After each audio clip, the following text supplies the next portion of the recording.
All right, everyone, thank you so much for joining. Welcome to Forja tu Futuro, Unlocking Opportunities with a Mentorship Program Blueprint, presented by the Region 5 Professional Development Team.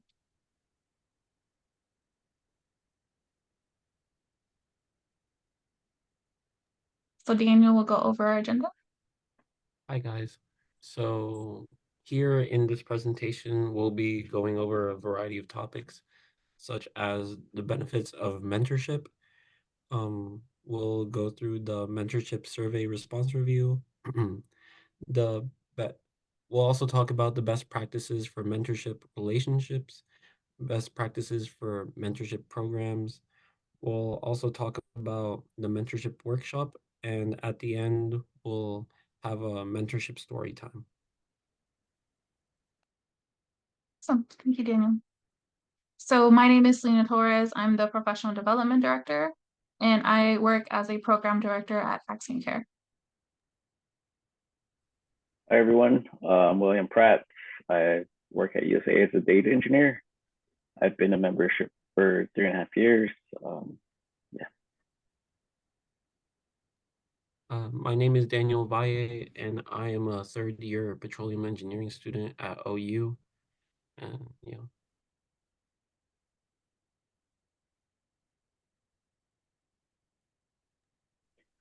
All right, let's dive right into it. So first, we want to get your perspective on what is mentorship or what the word mentorship means to you. And so don't be shy. Everyone's throw out a word that comes to mind or a phrase or an idea of what the word means.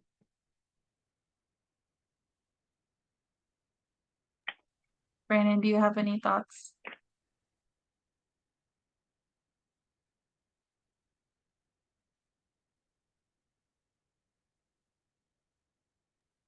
Daniel, what does mentorship mean to you? We'll start with this. Brandon said a leader. So for me,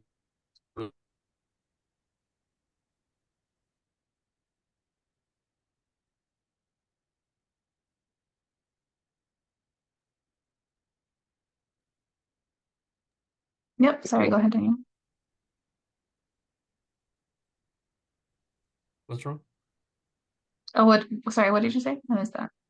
Oh, I said I don't have much experience in the mentorship program, but as from an outside perspective, it seems like a program in which it helps students and professionals improve, and someone else helping it to improve you as a person.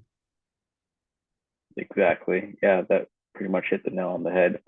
And so the Merriam-Webster dictionary actually defines mentorship as the influence, guidance, or direction given by a mentor.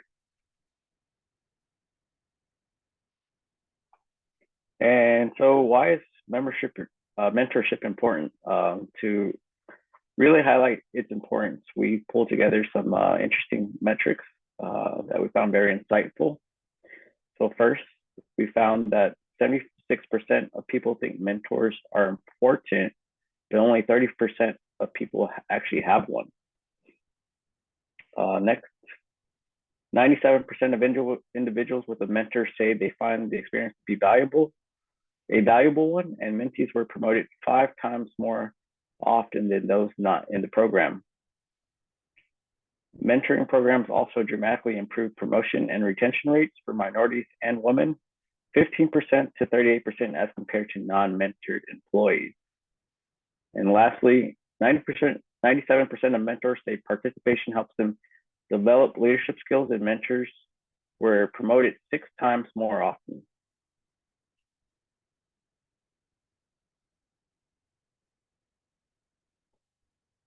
And so the benefits of mentorship, so there's actually quite a few. We pulled together the 6 that we thought really highlighted the benefits of mentorship. And mentorship not only benefits the mentee, it also benefits the mentor as well. And we'll get into that. So the first benefit is guidance and direction. Mentorship offers invaluable guidance and direction, helping mentees navigate challenges, make informed decisions, It can help with career growth. Sometimes, a mentor might know a connection or know a job posting before it goes public. He might know of an opening. Mentors can also provide knowledge sharing.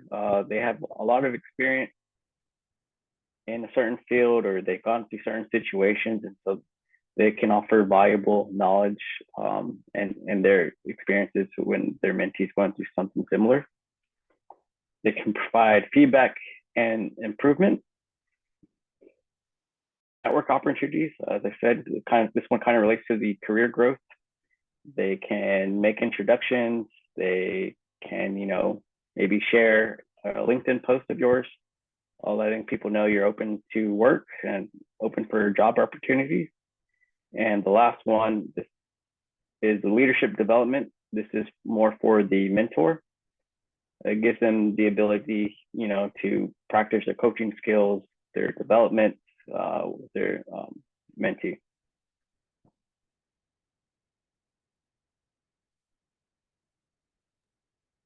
So as part of the registration, we had a survey in there, and we wanted to get just some insight on Region 5 and how mentorship is important in the role of our members.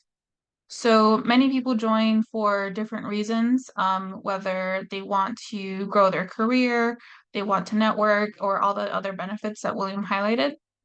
But it's important to make sure that you're clear with your mentor, the objectives, your preferences for meeting, and the communication style to get the most out of your interaction. And based off of the survey, 50% are looking for having a long-term mentorship relationship, something that's longer than a year. And then 50% are looking to help outline their career path, further their career path. The other option as well was to have a short-term mentorship relationship, which was less than 1 year. But no one chose that option. So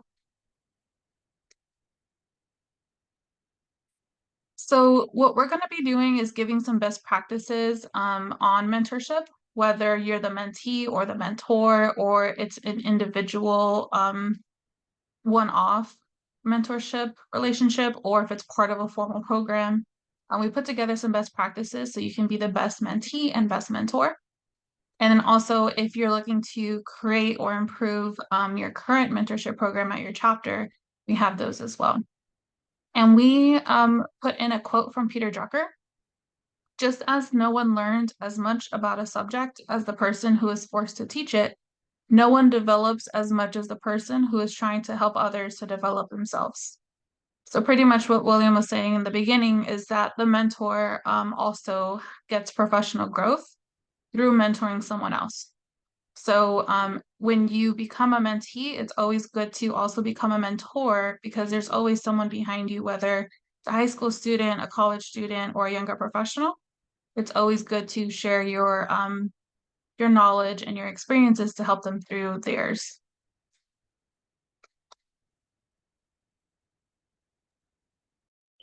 Yes, so we came up with the best practices for a mentorship relationship. And first, when you get started with a mentor-mentee relationship, you want to establish clear goals and set regular meetings. You want to define the objective, like what does the mentee want to get out of this relationship? Are they looking more for job opportunities, or are they looking for a mentor to kind of just have a long-term ongoing mentorship that lasts longer than a year? Just always have to have someone there to bounce your ideas off of. And you also want to schedule regular meetings. That way you don't fall off track. You don't, let other plans get in the way of kind of continuing that communication between the mentee and the mentor. And next, we have active listening and constructive feedback. You always want to have active listening between both parties. Listen to what the mentee has to say, let them get their whole thought out, and offer some constructive feedback to what they're saying. Give them advice or just kind of guidance in whatever they bring up. Next, we have encourage autonomy and share resources. And for this best practice, it's empowering the mentee to take ownership of the learning and development by encouraging autonomy and self-reflection. And sharing resources is providing access to relevant resources, tools, networks that can support the mentee's growth and development. And this goes along with what I said earlier with sharing, maybe making introductions, introducing them to your network. Next, we have celebrate success. It's important to always celebrate someone's success. I don't have a mentor, but they're always celebrating when I have something successful. So it always makes you feel good that you're achieving different milestones in your life.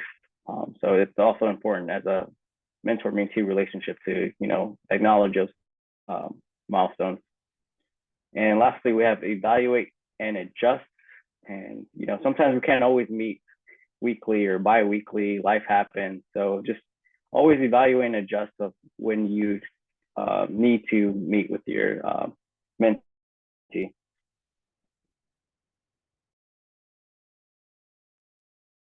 Yeah, thanks, William. And so we also added some best practices for when you're creating or improving your mentorship program. So just like in an individual mentorship relationship, you want to make sure that you establish the roles and responsibilities ahead of time. Who's going to be setting up those meetings? Who's going to be responsible for following up? Having clear communication up front really ensures that both parties are on the same page and just reduces a lot of the confusion that can happen. Without that, it can get difficult for the participants to get what the best quality of the information and the time with that person from the program. So this is a really, really just basic baseline step to make sure that you have a quality interaction with your mentor. Also, sharing these qualifications or responsibilities up front, whether it be as soon as you kick off or even in the application. So that way people know, participants, mentees, and mentors know what is a time commitment, what am I signing up for? That way they can make sure that it's the right fit for them and they're more likely to be committed to the resource, to the time. Make sure that you're having clear and communicating often. So making sure that the mentorship program gives the participants a space to share their feedback comfortably and openly. There's always room for improvement, and if something goes wrong, then it's better to address the problem versus having them go through the entire program and then them not enjoying or not getting the experience that they wanted. You could always, as William mentioned as well, make those adjustments. So make sure having some type of way to communicate easier outside of email, whether that be Slack, GroupMe, WhatsApp, Discord, etc. There's so many different platforms, and it really just depends on what your chapter decides is best for them. Making sure to give your participants a purpose will increase their chances of having a greater engagement. So whether they're involved in committees or planning events, having the mentors invited to specific events like book clubs and resume reviews, that really creates the bond and the community sense. That way mentors can feel that they're welcome and that they're getting more out of it than just being a mentor to their specific mentee, but also they're meeting and networking with other mentors as well. And lastly, but very, very importantly, make it fun. So whether you plan specific events just for mentees and mentors so they kind of feel like, they are part of this program and it's exclusive to them, or having a picture contest, or just anything that can make it extra, will really help just build that community and make people want to stay engaged with it. And we listed real chapter examples, so examples of picture contests, Six Flags trips, networking dinners, sports events, et cetera, et cetera. And if y'all have any of those examples as well, then we can definitely include them. That way, when we share this on YouTube and share the PowerPoint on our link tree, that other chapters can learn from these examples as well. So now what we're going to do is everyone take out a piece of paper or a sticky note, or if you have a virtual notepad on your computer, We want to do some brainstorming so that you walk away from this mentorship workshop and webinar with actionable things that you can do for your personal journey. So one we want to do is to start by writing down your goals. We want to outline what are you trying to achieve in the short and long term, and try to make them as smart as possible. So specific, measurable, attainable, I forgot what the R stands for, and time bound. But having 3 goals, one being in the immediate term within the next year, the short term being in the next 5 years, and the long term being the next 5 to 10 years. And this really just helps you with the different levels of goals, because the bigger the goal, the different perspective you'll need to have. And it also just gets you thinking about what do you want to do in the next 5 to 10 years. So we're just going to give everyone about 2 minutes, and then we'll go on to the next step. So really think about what are your goals in the next year, 5 years, and then 5 to 10 years. What do you want to do? What do you want to be? Where do you want to be?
Okay, 1 more minute left.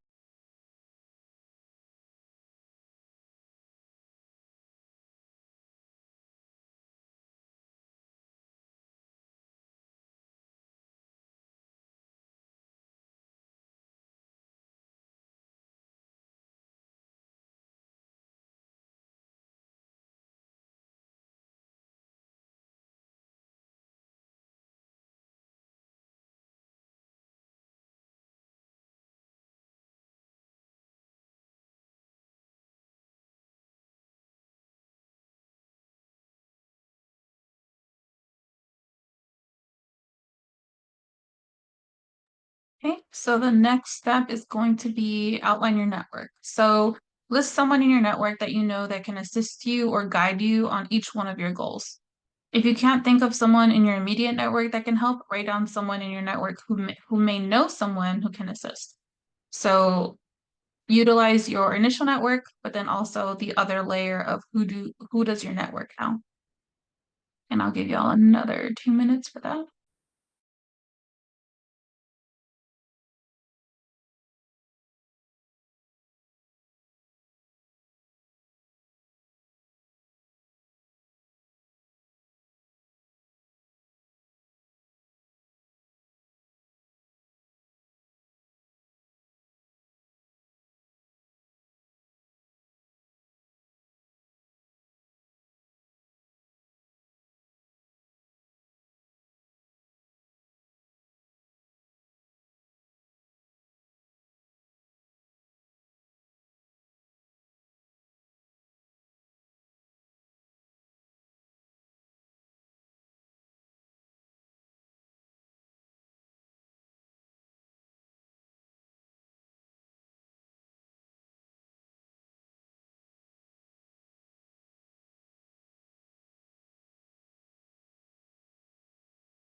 Okay, 30 more seconds.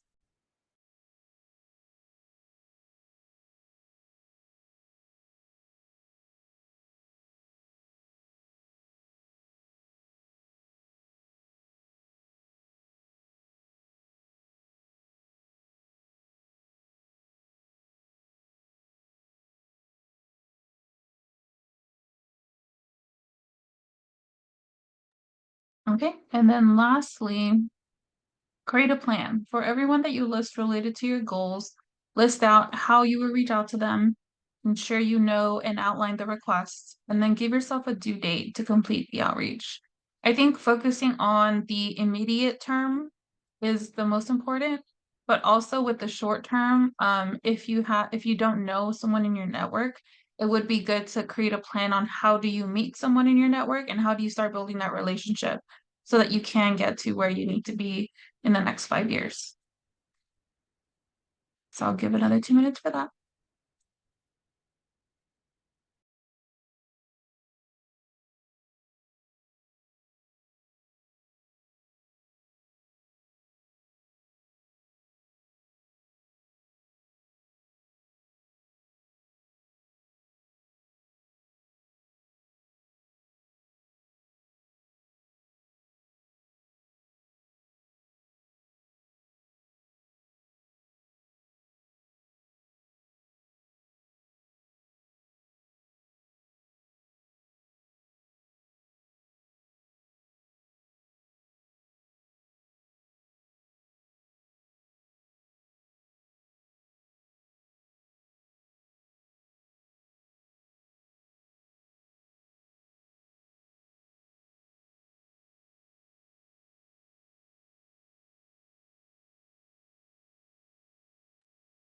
And 30 more seconds.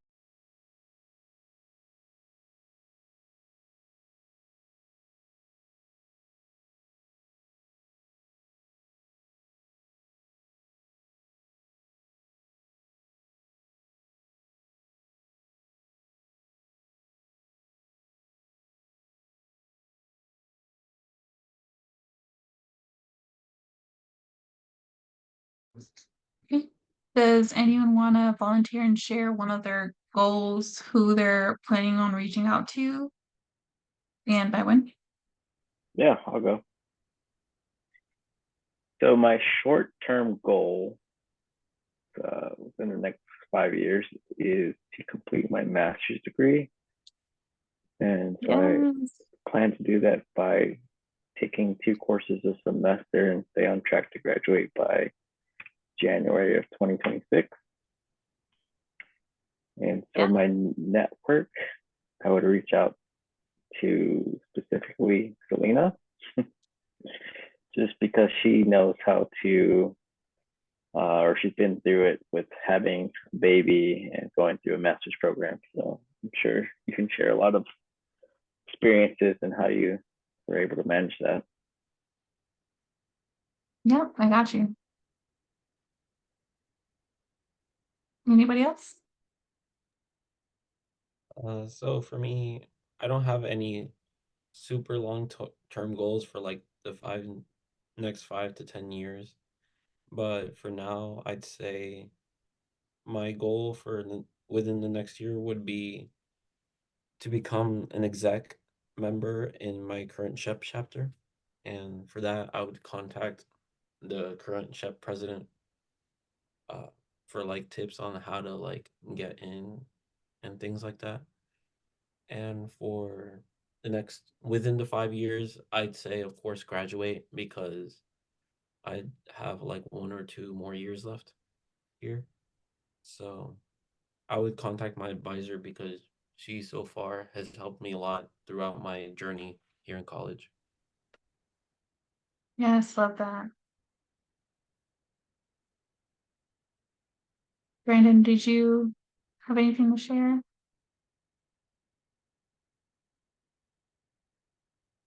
I can share my goal. My immediate goal was to increase my company's influence with Chef.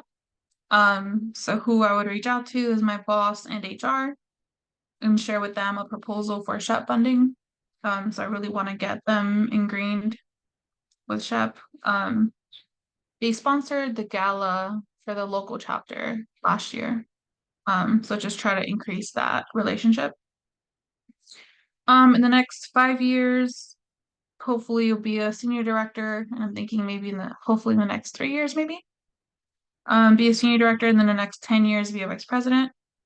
For the 5-year plan, my mentors, I have two main ones, and I would stay connected with them and just leverage their networks and just get advice on what can I do. One of them is a vice president now, and she can give me advice on how to handle that and motherhood and things like that. And then 10 years, I'm not really sure who I would help, like outside of them, get assistance to be a vice president, but we'll figure that out in the next 5 years. Uh, So in the chat, go ahead. Yeah, I was about to mention the chat. Brandon says he's currently working on his master's degree in aerospace engineering, and he wanted to mention that for his goal in the next 5 years, it would be to apply for for the NASA astronaut selection program. He'd like to help his fellow peer Jorge Lavario, as he's someone who has a similar goal and the experience in the space industry. That's amazing. Hopefully we'll be watching a movie about you, Brandon. Awesome. Well, thank y'all for sharing. So the next aspect of it is, does your chapter have a mentorship program? If not, think about who would be the best audience for one within your chapter.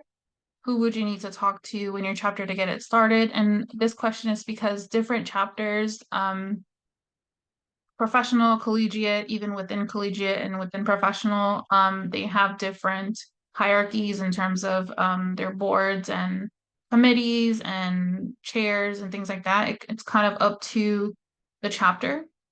So if there's someone in charge of professional development, then maybe you'd reach out to them. Or if there's a mentorship chair, then maybe you would reach out to them. Really just depends on the hierarchy of your chapter. And then what would be the basic necessities to get it off the ground? So think back to the best practices slide in terms of roles and responsibilities, having a way to connect and recruit mentees and mentors, things like that.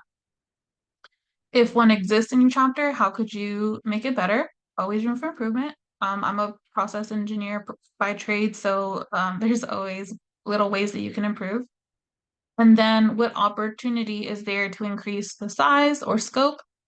Pretty much saying if your current mentorship program, as an example with SHEP DFW, it's really targeted towards young professionals. But we see and acknowledge the gap between the older professionals getting mentored in terms of having professionals that are 10 plus years in the industry. And then what is a strength to make stronger? So it's always good to focus on to try to improve weaknesses, but it's always good as well to make your strengths even stronger. If there's really those events or aspects that are really successful, how can you make them bigger or better? But whether or not you have a established program or not, do you have any questions for the other attendees that you'd like feedback on? So I'll give everyone 2 minutes to just write down their thoughts and then we'll share.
30 more seconds.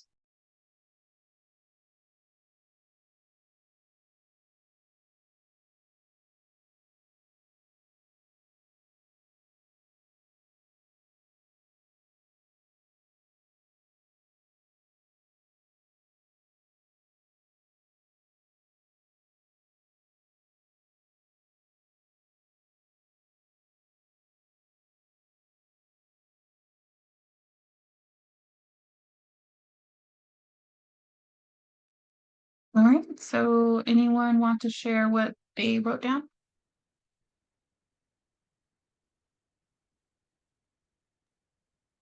Brandon says he doesn't have any questions right now, and I don't think I have any questions either. I understand. Okay, awesome.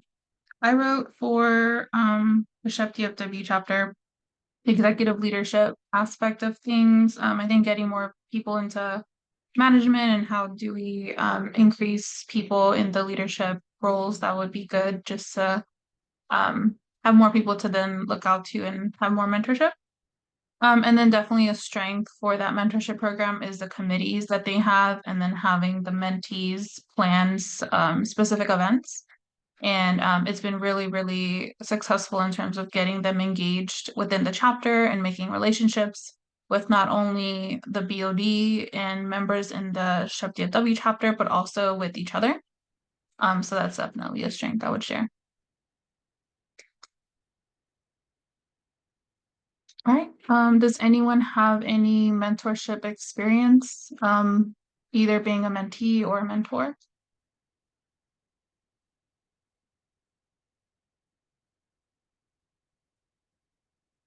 If not, I can share one real quick. So like I mentioned earlier, I have two mentors, one who was formerly my boss, and then once I moved away from his team, he was still my mentor, and he was a speaker for our professional development events, and during COVID. And then even to this day, we still keep in contact.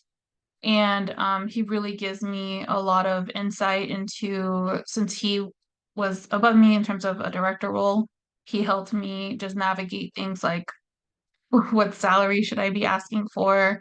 What are the things that I should look for in terms of my boss and that relationship and the workload and things like that. And that's just feedback and insight that you won't find on the internet. It's very specific to the industry.